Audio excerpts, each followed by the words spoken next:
Have you ever struggled to find the perfect pattern paper or cardstock for your card making projects? Have you considered making your own? Hello everyone, Miss Carrie here from Miss Carrie's Creations. Today I'm going to show you how to create 2 background designs with ink and guide you through crafting these delightful spring card designs.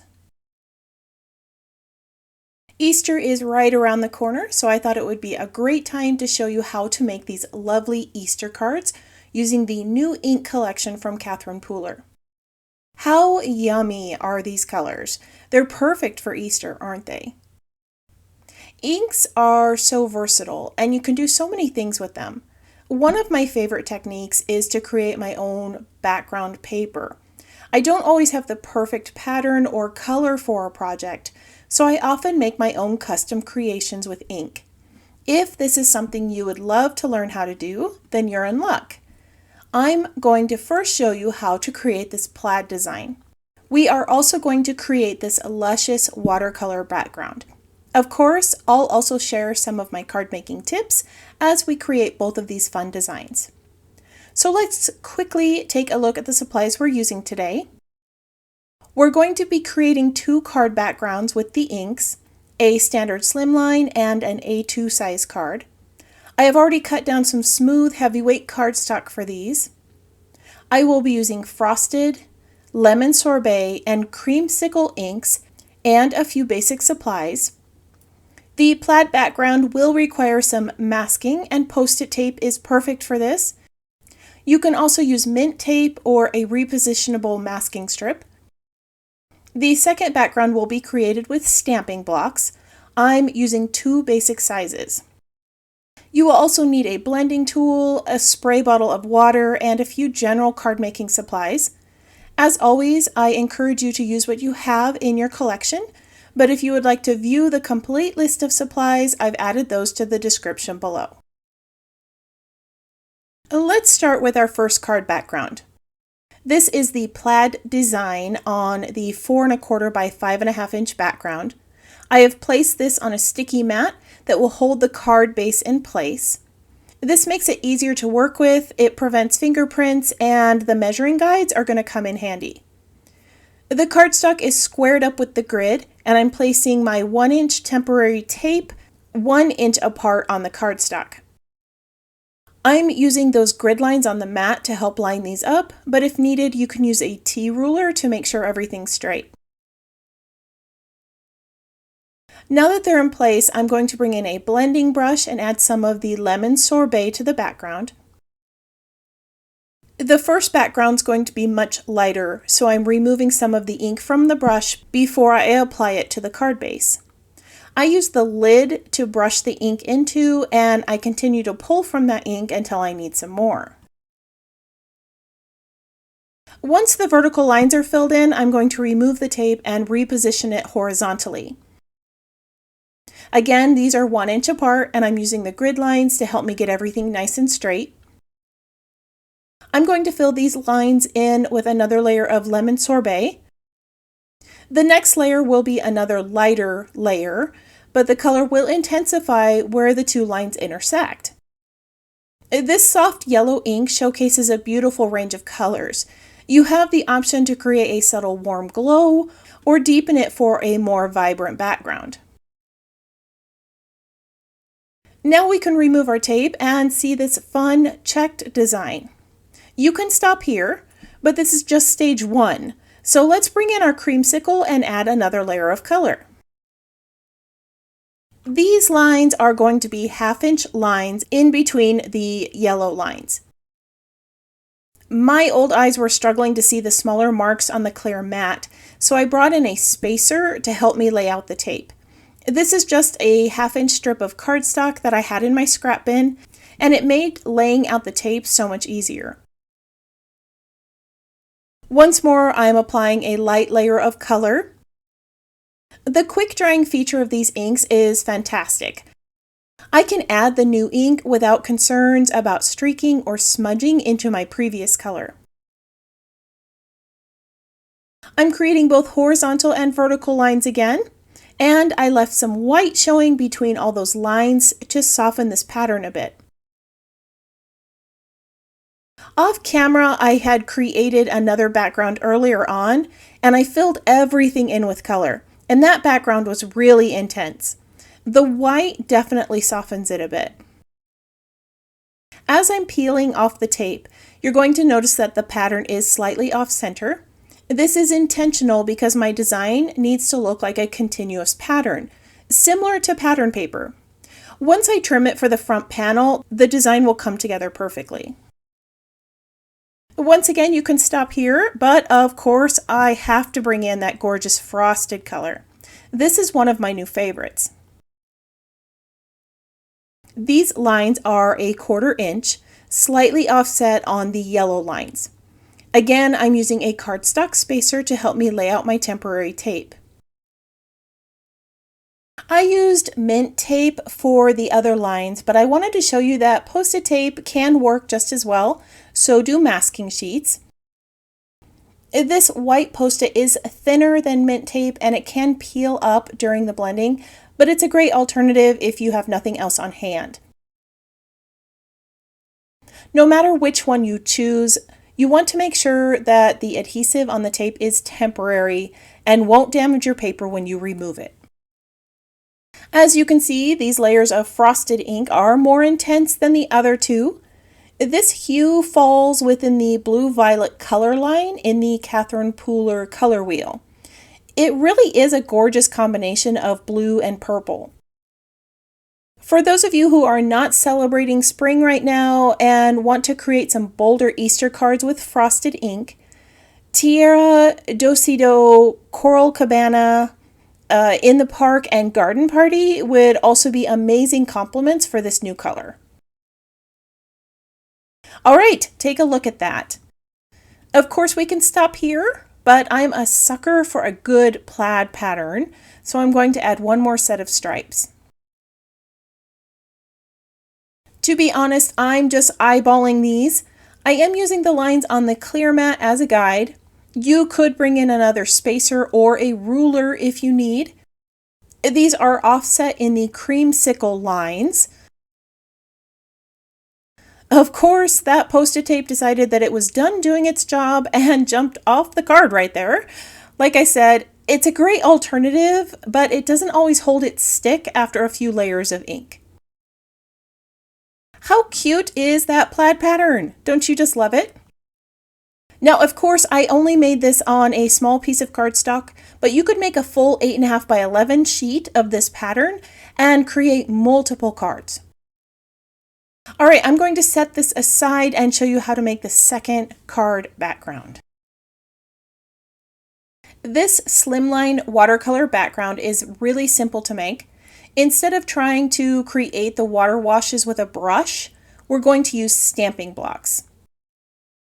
I'm simply applying the ink directly to the block, spritzing it with water, and setting it onto the cardstock. I let mine set a moment as the ink spread, then I lifted it up and stamped the remaining ink over the first layer. This gives me some nice pools and splashes of color. For the creamsicle layer, I'm using a smaller block. Again, I'm just tapping the ink onto the block, spritzing it with water, and pressing it onto the card base. Now, I spritzed a little too much water this first round, and my ink ended up a little too water washed, so I removed that excess water and added another layer of ink. I like how this gave me a few dimensions of color. As I finish up with the lemon sorbet, I would love it if you took a moment to tap that subscribe button and let me know that you're new here. If you're already a subscriber, let me know that you are enjoying today's project by tapping the thumbs up icon or leaving me a comment below. I would love to know which background pattern you want to create for your next project. All right, there we go. So simple, right? All we needed were lemon sorbet, creamsicle, and frosted inks, and 2 stamping blocks. I'm going to let this dry a moment. While it does, I'm going to stamp a couple of the images and cut out the eggs that I need for both of these cards. I'm using these adorable Ukrainian egg stamps. I'm spacing these out on some cardstock so that I know where I want to add my color. I'm just going to use what's left on the blending brushes to add some ink to the areas where I'm stamping the designs. This stamp also comes with a solid egg image, but I wanted these to have a softer appearance. If you want a bolder looking egg, you could use that background stamp. Of course, you can always color these in with paints, markers, ink, or pencils. You could also use the stamping block technique and create some fun water wash designs. I'm also going to stamp my sentiments. These will be heat embossed, so I'm adding some anti-static powder to the cardstock before I stamp the phrases with clear embossing ink. Both sentiments used black embossing powder and they were set with a heat tool. I used the Ukrainian egg die set to cut out the eggs and a few white flowers. I also cut out some egg shapes from the spring gingham paper pattern. To give these eggs a little dimension, I inked the edges with Garden Party and It's a Girl Pink. Now the pink color in the spring gingham collection is listed as cotton candy, and I don't own that one. So, like I always tell you to do, I used what I had. It's a Girl is a little bit darker than cotton candy, but it worked great for shading the eggs. I also added shading to the stamped eggs using the new Party Color collection. I find that it's much easier to place the die cuts on a sticky mat when I add shading, stenciling, or other ink designs. It prevents my fingers from getting too inky and allows me to create an even coverage on these smaller pieces. While I have the frosted ink on my desk, I'm going to create another background for my card by swiping the ink over the slimline card base. Like you, I don't always have cardstock that's a perfect match to my ink, so creating my own pattern paper is the ideal solution, and this is really simple to do. Now I've done this a couple of times and I need a little bit more practice with this, especially with the larger card bases. It is a little streaky, but once it dries, it's going to blend all together beautifully, and it looks amazing as a border around the card, doesn't it? The sentiment cardstock and black gingham paper were cut using the dots and scallops dies. These layers are going to sit right here in the middle of the card. I'm going to bring in those sweet little gingham eggs that I cut from pattern paper and tuck them all together in a row. Then I'll finish off this card with some flowers. These were also cut and stamped with the Ukrainian egg collection. You can add color to the flowers if you wish, but I like how the black and white makes all the bright colors pop on this card. All right, our slimline is done. Let's make the plaid pattern card. This time I'll blend the frosted ink around the edges for a different effect. In my plaid design and stamped eggs, I created lighter hues, and I want to maintain that softness in the blended background. Here's where you can really see the versatility of the frosted color. On the slimline, the color was super intense and striking. On the plaid, it blended seamlessly with the creamsicle and lemon sorbet, and here we have a soft hazy hue that reminds me of spring in the mountains. It's a really great ink to add to your collection. Over the top of this, I'm laying a white piece of cardstock and my plaid pattern. I cut both of these with the dots and scallops dies. As you can see, that plaid looks just like printed pattern paper. Many of you commented on the Instagram hop and asked me where I bought it. Now you can make some too. In the center of the card, I added a little rectangle of cardstock, those 3 adorable pattern eggs, and my heat embossed sentiment over some black gingham paper. I'm going to go off camera and add a little bit of ribbon to this, and then I'll share the completed cards with you. So are you feeling some beautiful Easter vibes right now? How lovely are these designs? And they were created with some simple inks, stamps, and dies. This fun slimline is just too cute with its row of eggs. Of course, I had to add some stitching. This gives the card a little bit of texture and makes that sentiment piece stand out. At the base of the plaid card, I added some soft yellow ribbon and a bow. I love the unexpected mix of color here and how those eggs sit proudly on top of that spring plaid pattern. Which card is your favorite? I think I'm a bit partial to the plaid, but I also like those gingham eggs.